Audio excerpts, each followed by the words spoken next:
Hi, I'm James, and I'm proud to work in cannabis because cannabis changes lives for the better.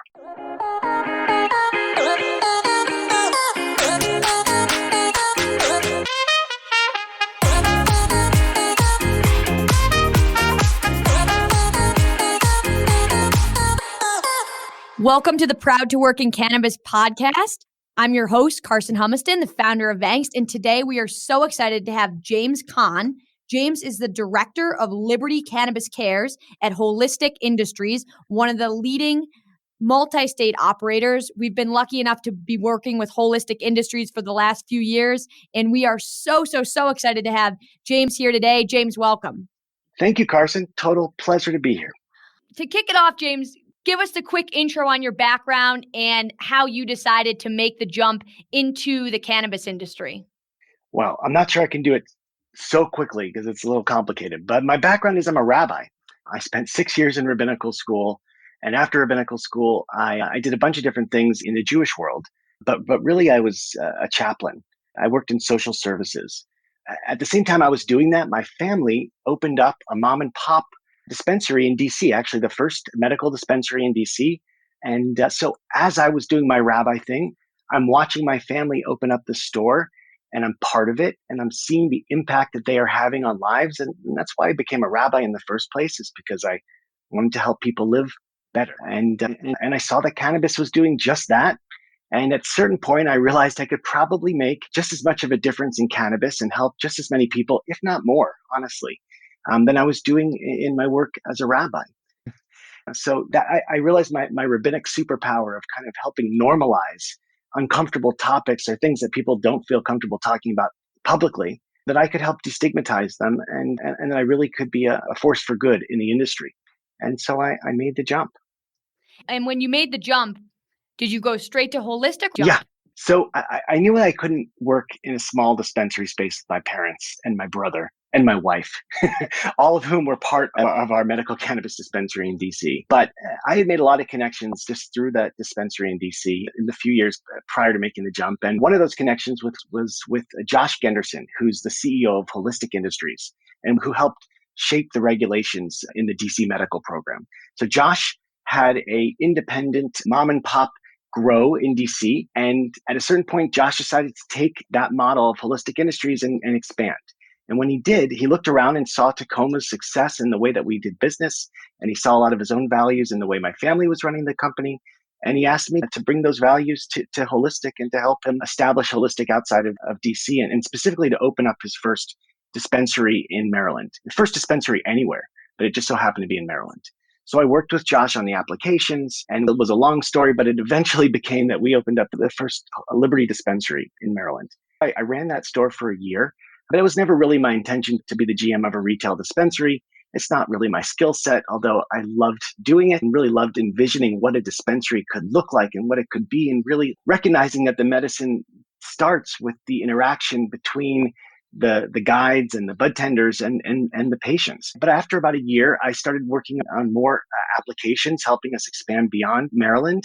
And in these applications, I'm seeing some amazing promises made, some amazing really intentions to have a transformative impact on the communities that Holistic wanted to enter. And so I spoke to Josh about, this is like going to take a team of people to accomplish these goals. And he said, "You're right." And I said, "I'd like to head that team." And he gave me the job. And that's how I became the head of community outreach and corporate social responsibility at Holistic. And it's kind of just evolves from there.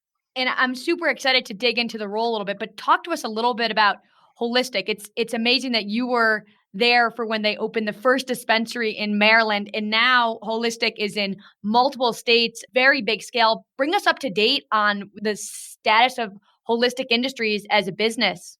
When I joined Holistic, I was, I think, the 14th employee.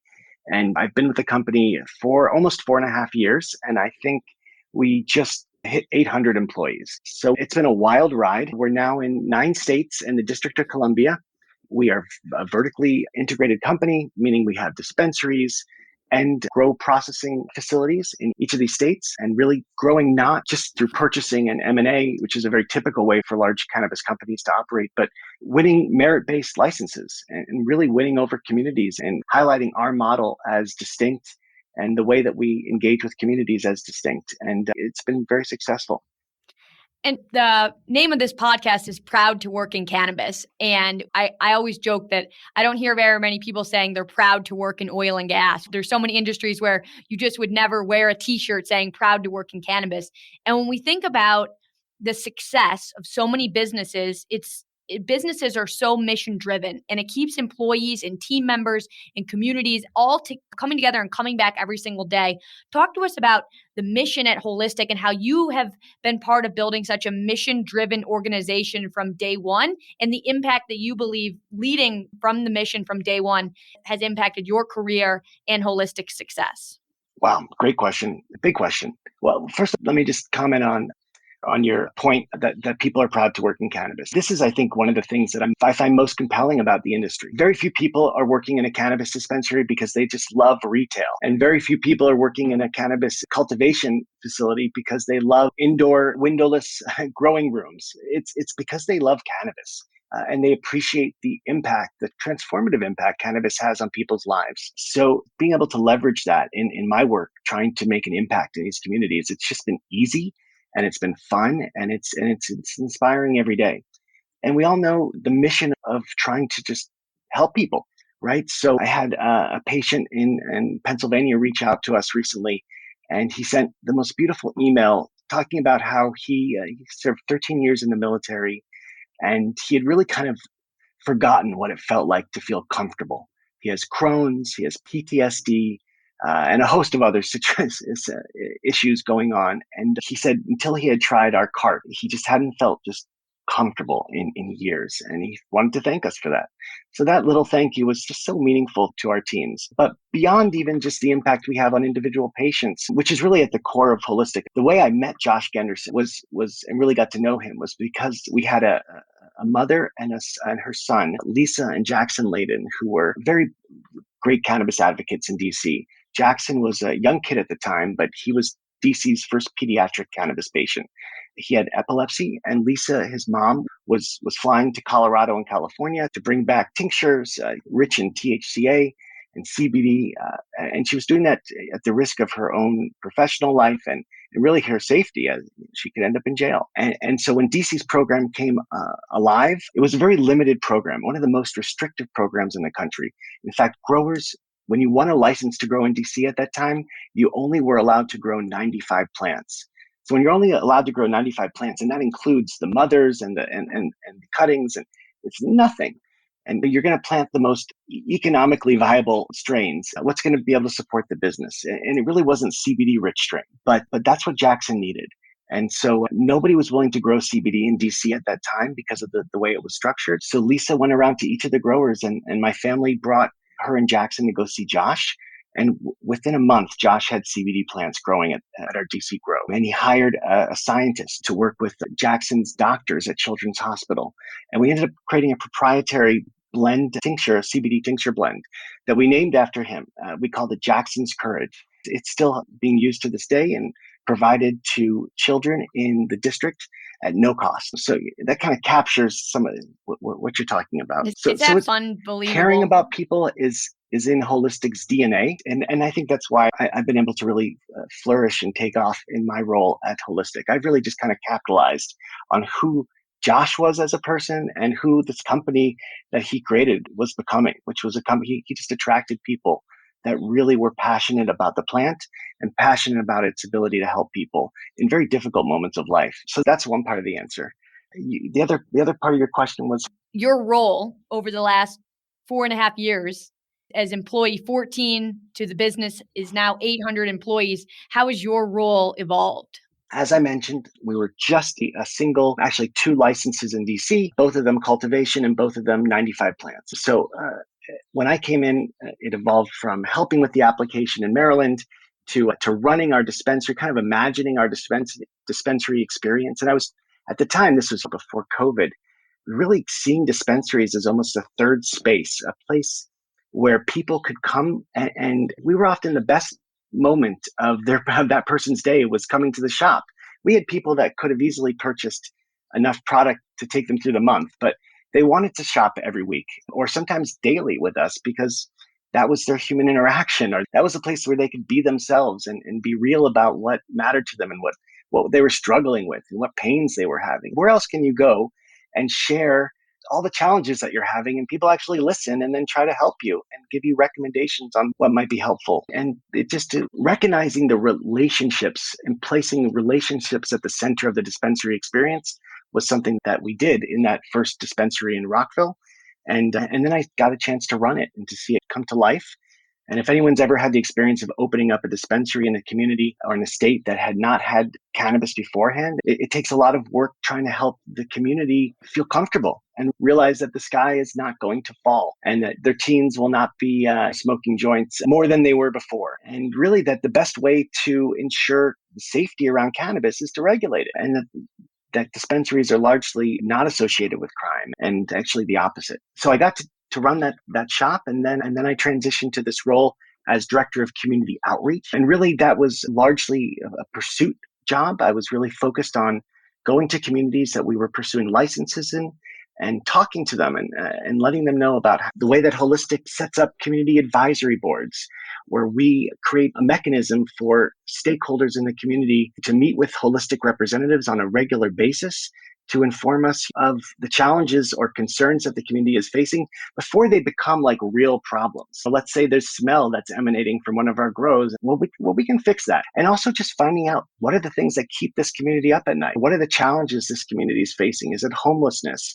In one community in Massachusetts, their seniors were largely scattered around a large geographic area, and they were struggling with loneliness. There wasn't public transportation. So Holistic funded a van that would provide free transportation to folks in this community. And it was one way of kind of winning over an elderly demographic within the community that was largely opposed to our presence there. We have a cultivation center in that community, and it really helped show them that we are contributing, not just to jobs. We're now, I think, the largest employer in that community, but to the good and welfare of its citizens. And when COVID hit and we stopped being able to do that transportation and bring everybody together in a small van, we made a $10,000 donation to purchase iPad and hired someone who could help set them up in people's homes so that those folks could be FaceTiming with their grandkids or accessing telemedicine.